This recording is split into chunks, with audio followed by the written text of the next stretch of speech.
Financial management के chapter number 8 working capital management के concepts को स्टडी करने के बाद आज हम इसके न्यूमेरिक्स डिस्कस करेंगे। वर्किंग कैपिटल मैनेजमेंट से मुराद है कि करंट एसेट्स और करंट लायबिलिटीज के ऑप्टिमल बैलेंस को हासिल किया जाए। करंट एसेट्स हमें मालूम है कि बिजनेस के वो एसेट्स हैं जो बिजनेस का ऑपरेशन चलाने के लिए होते हैं, जैसे cash, receivables, inventory, stock, prepaid expenses, receivables. ये तमाम चीज़ें मार्केटेबल सिक्योरिटीज करंट एसेट्स हैं। और करंट लाइबिलिटीज में तमाम पेबल्स हैं, क्रूड एक्सपेंसेस हैं, लाइबिलिटीज हैं, आउटस्टैंडिंग है, शॉर्ट टर्म लोन्स हैं, नोट्स पेबल हैं, ये सब करंट लाइबिलिटीज में आते हैं। प्रॉब्लम्स में हम आते हैं जी। Van Horne, James C Van Horne, fundamental of financial management की ये बुक है। और इसमें प्रॉब्लम्स में प्रॉब्लम नंबर 1 इसको हम डिस्कस करने जा रहे हैं। Anderson corporation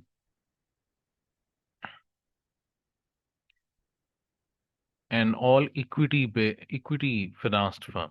equity financed firm उस फर्म को कहा जाता है जिस फर्म के अंदर सारा पैसा शेयर्स का लगा होता है, यानी कि बॉन्ड्स का पैसा शामिल नहीं है। All equity finance firm means all money is received from shareholder, has a sale level of $280,000। इस फर्म की सेल इस वक्त $280,000 है, with a 10% profit margin before interest and taxes. और वो इस वक्त before interest and tax 10% profit कमा रही है, अर्न कर रही है।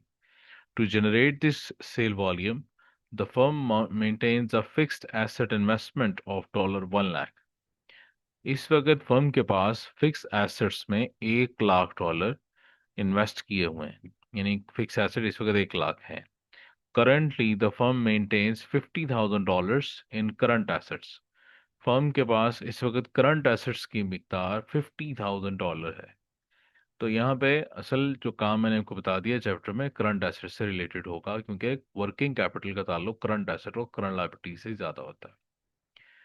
Determine the total asset turnover for the firm and compute the rate of return on total assets before taxes। अब यहाँ पे दो फार्मूले पूछे गए हैं पहले, और ये फार्मूले हमने रेशोज में डिस्कस किए थे। ये वही फार्मूले हैं। टोटल एसेट टर्नओवर, टर्नओवर से मुराद सेल होती है, तो सेल को डिवाइड करेंगे उसके टर्नओवर की बेस पे। बेस है total asset, means sales over total assets. तो ये फार्मूला क्लियर हो गया। दूसरा है compute rate of return on total assets before taxes. के रिटर्न बिफोर टैक्सेस को आप टोटल एसेट्स पर डिवाइड करेंगे।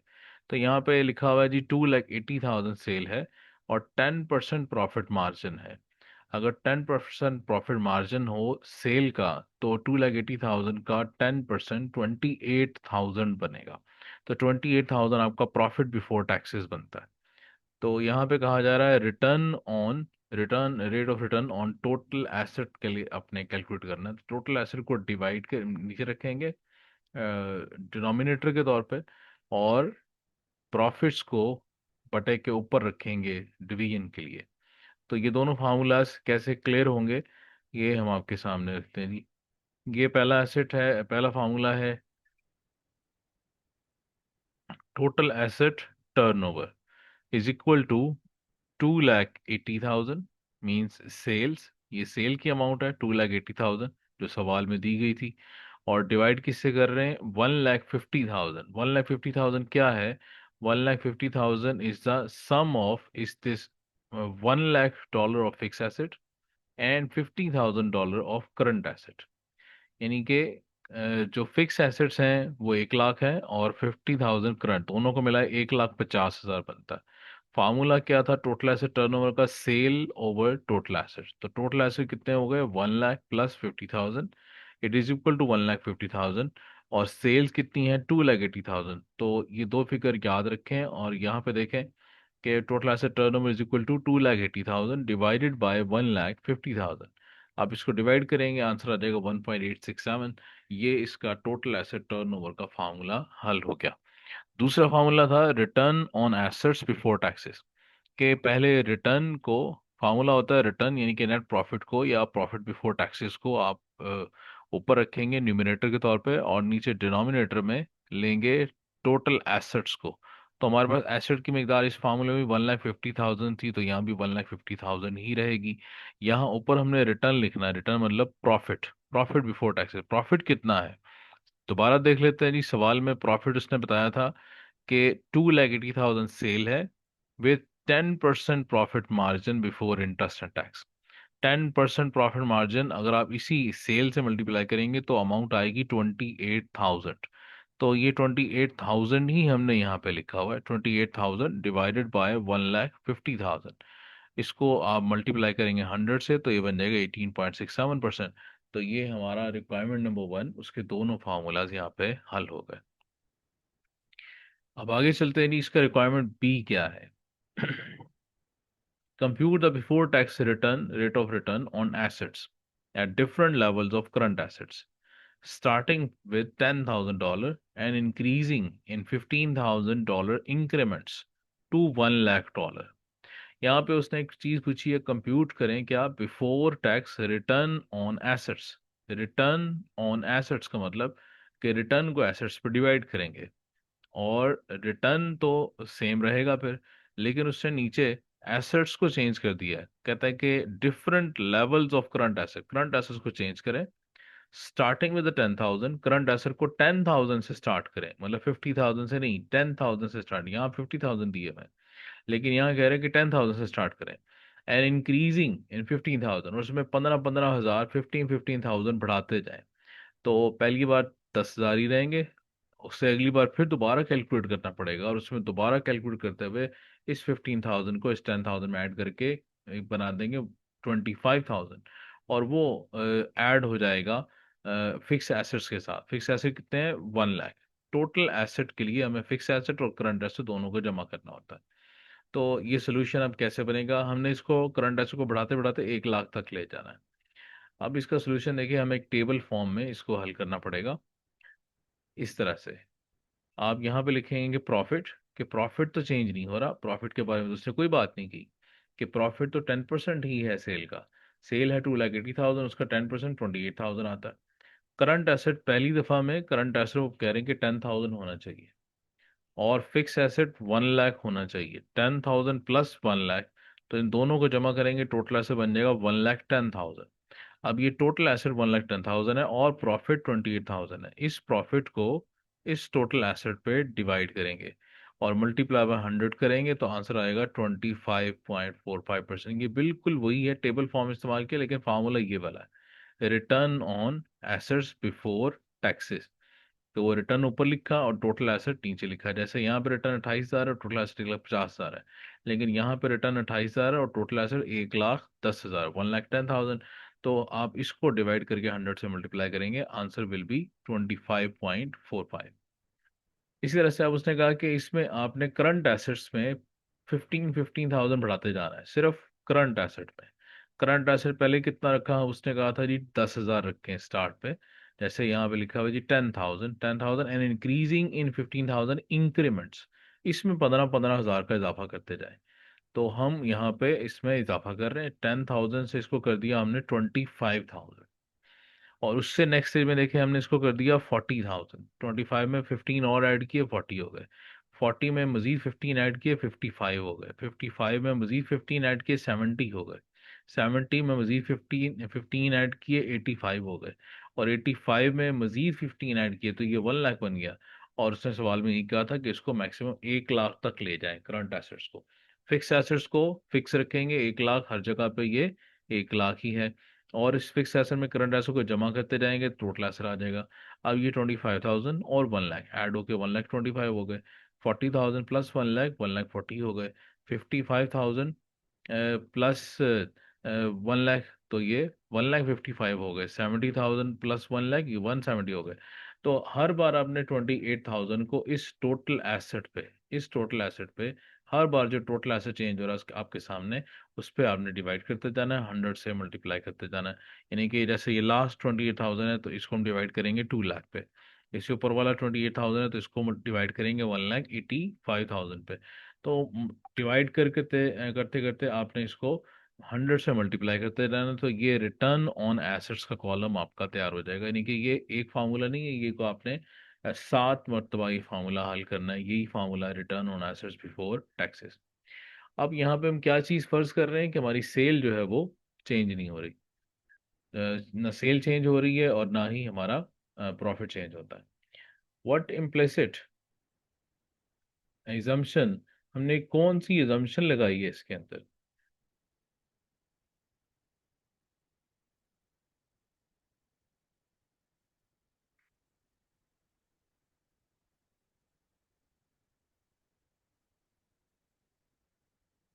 जी, हमने यहाँ पे कौन नहीं सी यहाँ पे कौन एजम्पशन लगाई? सा।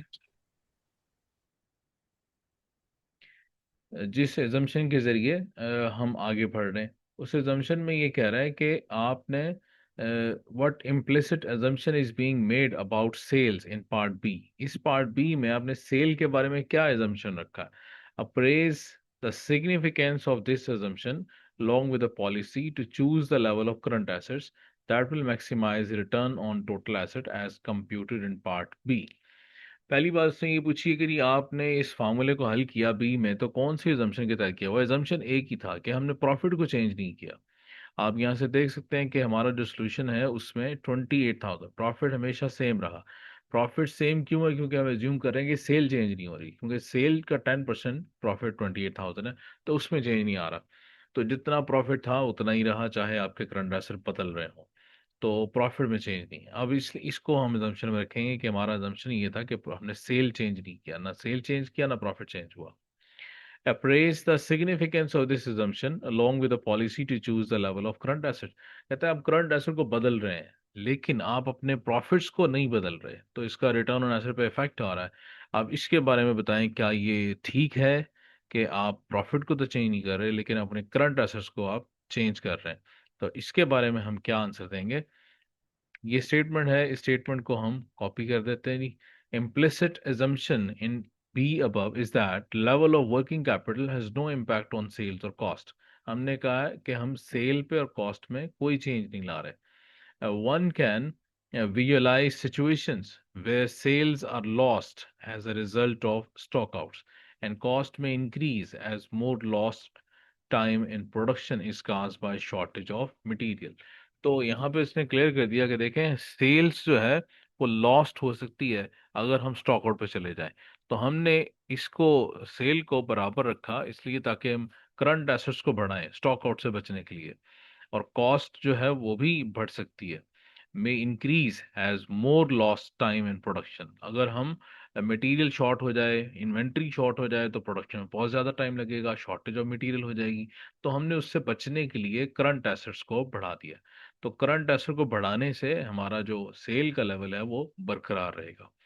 तो ये इस चैप्टर का क्वेश्चन नंबर 1 है, जो बहुत आसान है, जिसमें हमने पहले रिक्वायरमेंट में टोटल एसेट टर्नओवर को हल किया और दूसरे में रेट ऑफ रिटर्न कैलकुलेट किए, तीसरे में भी हमने rate of return he calculate किए लेकिन with a changing current assets amount. यहाँ से आगे चलते हैं जी।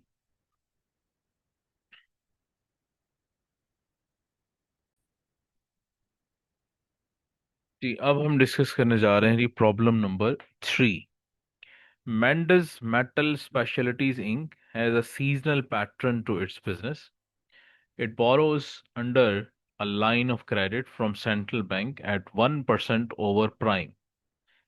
प्राइम रेट एक फिक्स रेट होता है और उस रेट से 1% ज्यादा पे ये बैंक से कर्जा लेने को तैयार है। इट बोरोस मतलब कर्जा लेंगे, 1% प्राइम रेट से ज्यादा रेट पे ये बर्दाश्त करेंगे। Its total asset requirements now at the year end and estimated requirements for the coming year are in millions. आपको सिर्फ अपनी एसेट्स की रिक्वायरमेंट बता रहे हैं कि हमें कब कब कितने कितने एसेट्स की अमाउंट दरकार है। टोटल एसेट रिक्वायरमेंट लिखी हुई है जी 4.5 मिलियन, 4.8 मिलियन फर्स्ट क्वार्टर में, अभी 4.5 मिलियन के पास पड़े यानी कि 45 लाख। फर्स्ट क्वार्टर में 4.8 मिलियन चाहिए होंगे, सेकंड क्वार्टर में 5.5 मिलियन चाहिए होंगे, थर्ड में 5.9 मिलियन, और फोर्थ में हमें 5 मिलियन चाहिए। क्वार्टर मतलब साल के 4 हिस्से बना दें, 3 3 माह के, तो एक क्वार्टर बनता है। तो पहले क्वार्टर में ये चाहिए, दूसरे क्वार्टर में। अब आगे कहते हैं assume that these requirements are level throughout the quarter. यही रिक्वायरमेंट्स रहेंगी पूरा साल। At present, the company has 4.5 million in equity capital plus long-term debt plus permanent component of current liabilities, and this amount will remain constant throughout the year. यहाँ उसने ये एक बात बताई कि हमारे पास इस वक्त 4.5 मिलियन के पैसे मौजूद हैं। जो पैसे कहाँ से आए हैं? इक्विटी के पैसे हैं, कुछ डेट के पैसे हैं, कुछ करंट लायबिलिटीज के पैसे हैं, और कुछ मतलब ये ऐसे ही रहेंगे। 4.5 मिलियन पे कम से कम बैलेंस आपका पूरा साल बरकरार रहेगा, यानी कि इससे नीचे आपके पास पैसे नहीं होंगे, इतने तो कम से कम होंगे।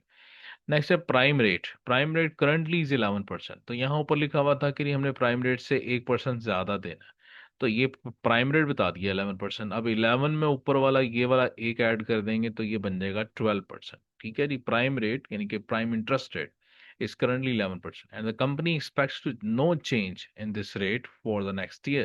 पूरा साल इंटरेस्ट रेट चेंज नहीं होगा, इतना ही रहेगा, कांस्टेंट रहेगा। Mendes Metal Specialities is also considering issuing intermediate term debt and interest rate of 13.5%। वो कहते हैं हमारे पास एक और ऑप्शन भी है कि हमें कोई इंटरमीडिएट लोन ले लें, यानी कि दरमियाने अरसे का एक लोन ले लें जिसके ऊपर रेट हमें मिलेगा 13.5%।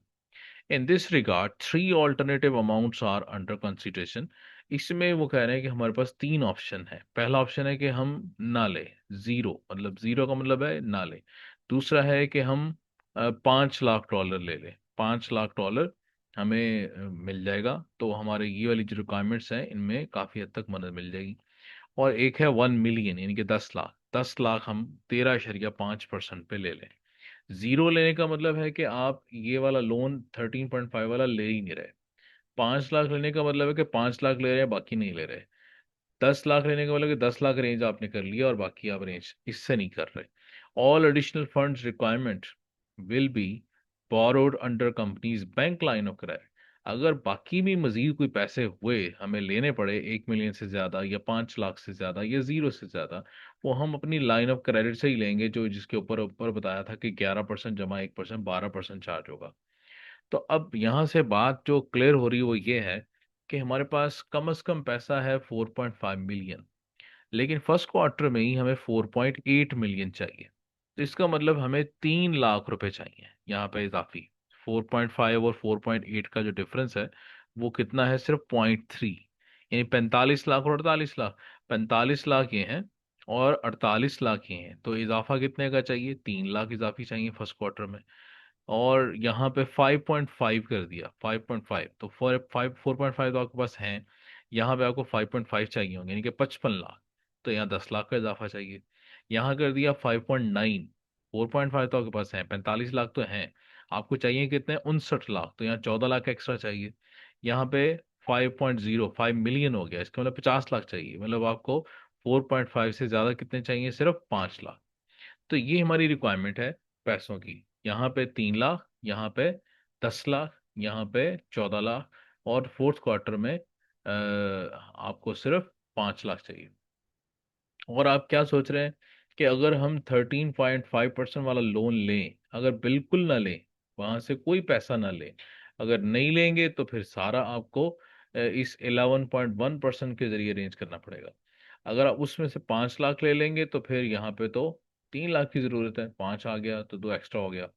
और अगर 1 मिलियन ले लें तो वो 1 मिलियन में इसकी जरूरत पूरी हो जाएगी, यहाँ भी जरूरत पूरी हो जाएगी, यहाँ सिर्फ आपको 4 लाख लेना पड़ेगा। इसका अब सोल्यूशन कैसे होगा उसकी तरफ चलते हैं। रिक्वायरमेंट को पहले देख लें। रिक्वायरमेंट में कहा जा रहा है determine the total dollar borrowing cost for the short and intermediate debt under each of three alternative for the coming year।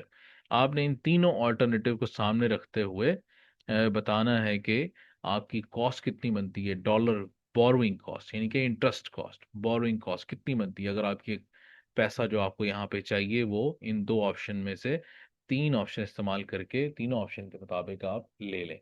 अब इसका ऑल्टरनेटिव सोल्यूशन क्या होगा उसकी तरफ हम चलते हैं।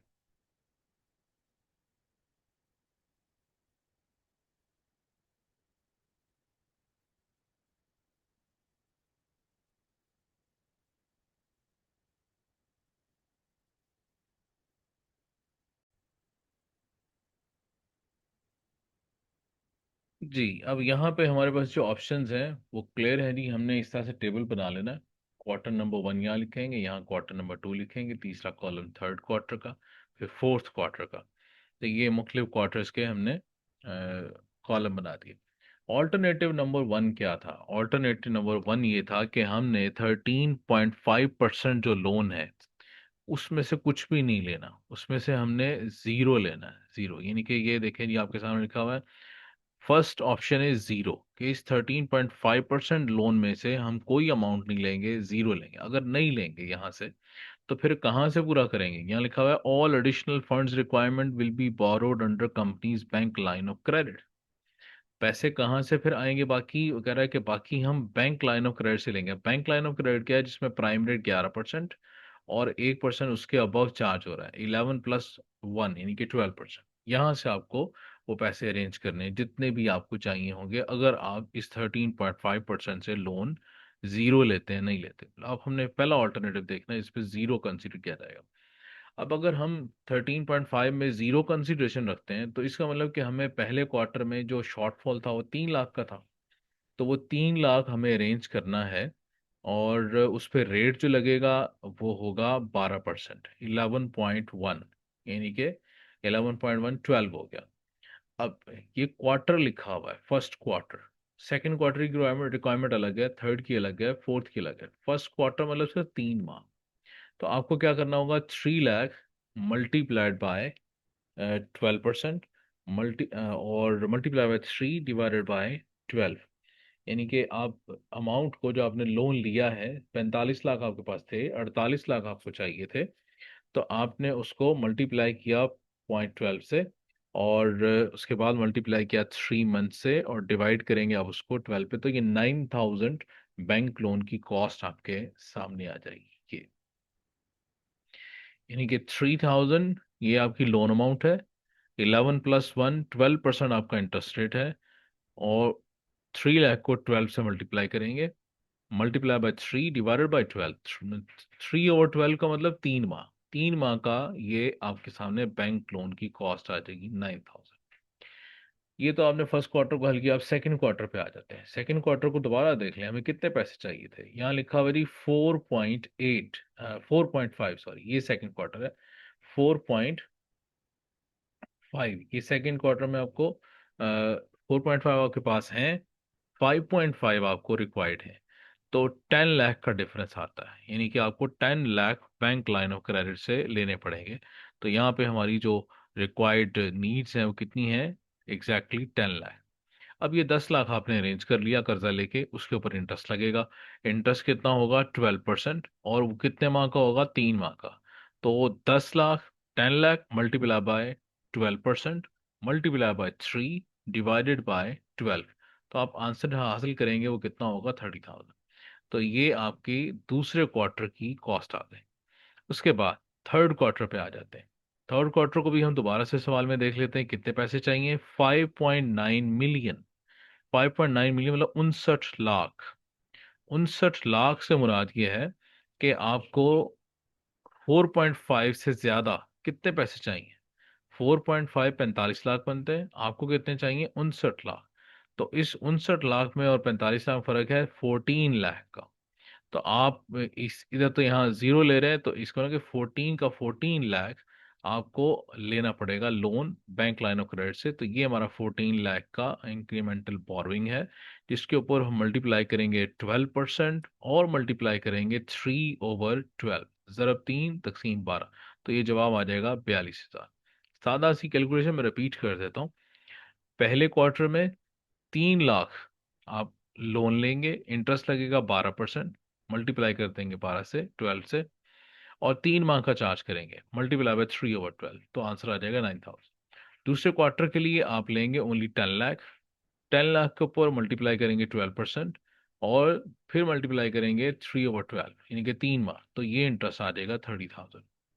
इसी तरह से थर्ड क्वार्टर में आपको चाहिए, रिक्वायर्ड है 14 लाख। आप 14 लाख लोन लेंगे, उसको मल्टीप्लाई करेंगे 12% से, और फिर मल्टीप्लाई करेंगे 3/12 से, तो आपका ये इंटरेस्ट आ जाएगा 42,000। इसी तरह से आप फोर्थ क्वार्टर पे आ जाते हैं।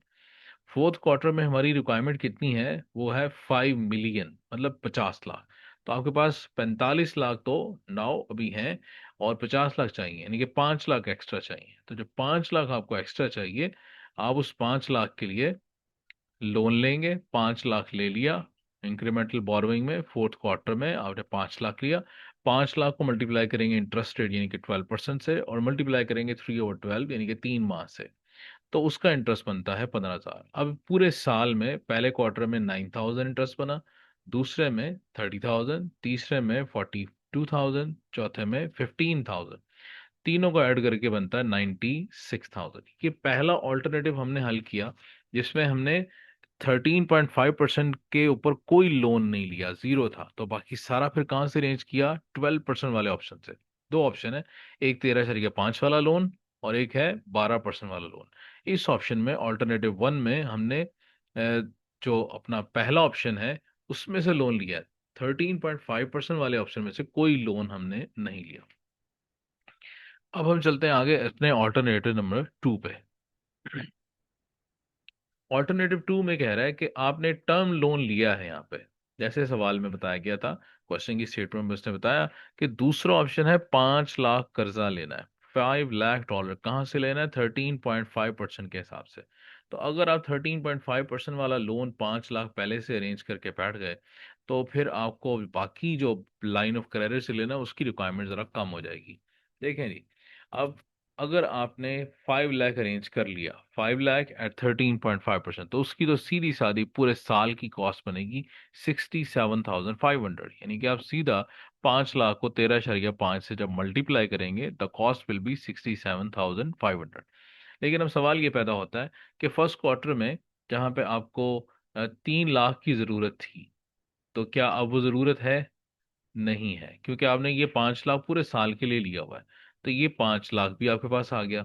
तो हमें तो जरूरत थी सिर्फ 3 लाख की, हमारे पास तो 5 आ गया। तो हमें यहाँ पे इंक्रीमेंटल बोरोइंग की जरूरत नहीं है, हमें मजीद कोई बोरो करने की जरूरत नहीं। ना बोरो करेंगे ना उसका कोई इंटरेस्ट होगा, दोनों जीरो। दूसरे क्वार्टर में आ जाते हैं। दूसरे क्वार्टर में हमें 10 लाख चाहिए था इंक्रीमेंटल बोरोइंग में, लेकिन 5 लाख हमने अरेंज किया हुआ है पूरे साल के लिए।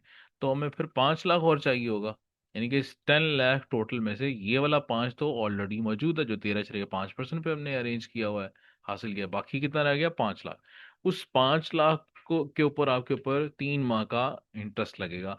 अब 5 लाख को मल्टीप्लाई करेंगे 12% से, मल्टीप्लाई बाय 3/12, तो ये आ गया कितना? 15,000। ये आपको देना पड़ेगा इसके ऊपर 5 लाख, क्योंकि आपने 5 लाख अरेंज किया, टोटल 10 चाहिए था। अब थर्ड क्वार्टर पे आते हैं। थर्ड क्वार्टर पे आपको कितने चाहिए जी? 14 लाख। 14 लाख में से ये 5 लाख तो आपने पहले अरेंज किया हुआ है, तो फिर आपको मजीद कितने चाहिए? 9 लाख। तो इस 9 लाख पे अब 3 माह का इंटरेस्ट लगेगा 12% के हिसाब से, क्योंकि आप दूसरा ऑप्शन इस्तेमाल कर रहे हैं। पहले ऑप्शन में 13.5% रेट है, दूसरे ऑप्शन में 12% रेट है। तो 9 lakh multiply by 12% multiply by 3/12 कितना आ गया? 27,000। अब आ जाते हैं चौथे क्वार्टर में। चौथे क्वार्टर में हमारी रिक्वायरमेंट ही सिर्फ 5 लाख की थी, तो हमारे पास पहले ही 5 लाख अरेंज हुआ हुआ है। तो इसका मतलब कि हम यहाँ पे कोई नई बोरोइंग नहीं करेंगे, और उसका इंटरेस्ट भी यहाँ पे नहीं लिखा हुआ, जीरो है। तो अब एक तो ये इंटरेस्ट आ गया 15,000 सेकेंड क्वार्टर का, और ये आ गया 27,000 थर्ड क्वार्टर का। और इसके अलावा जो पूरे साल का इंटरेस्ट है 67,500, अब ये दोनों यहाँ पे इकट्ठे हो गए, और टोटल अमाउंट आ गई 1,09,500। ये ऑल्टरनेटिव नंबर 2 है। ऑल्टरनेटिव नंबर 1 का टोटल बना था इंटरेस्ट का 96,000।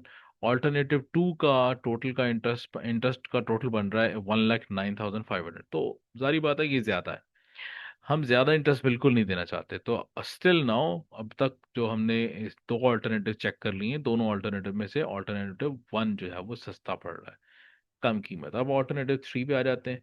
ऑल्टरनेटिव थ्री में भी हमने टू की तरह ही कैलकुलेशन करनी है।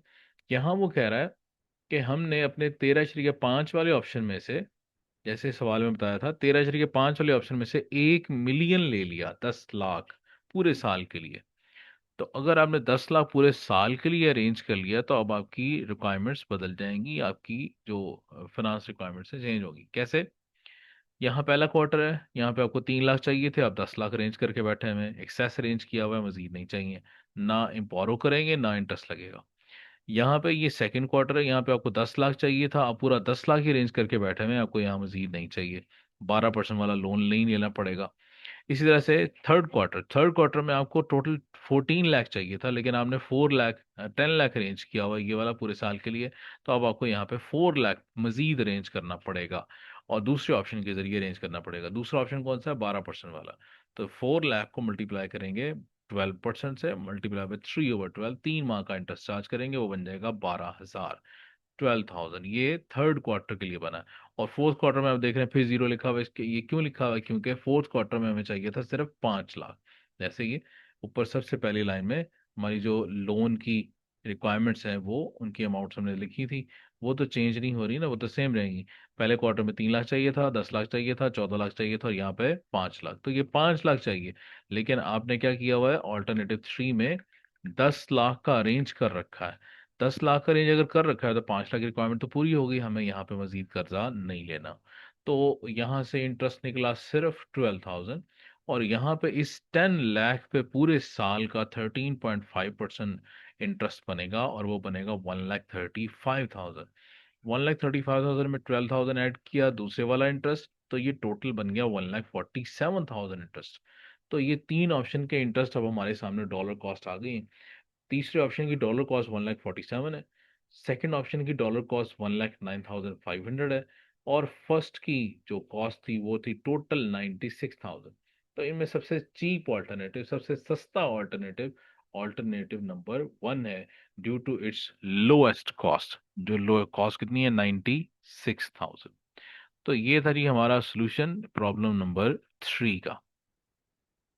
इसके बारे में अगर कोई सवाल हो तो आप वीडियोस को दोबारा देखें, और उसके बाद कमेंट सेक्शन में भी आप इसके बारे में पूछ सकते हैं।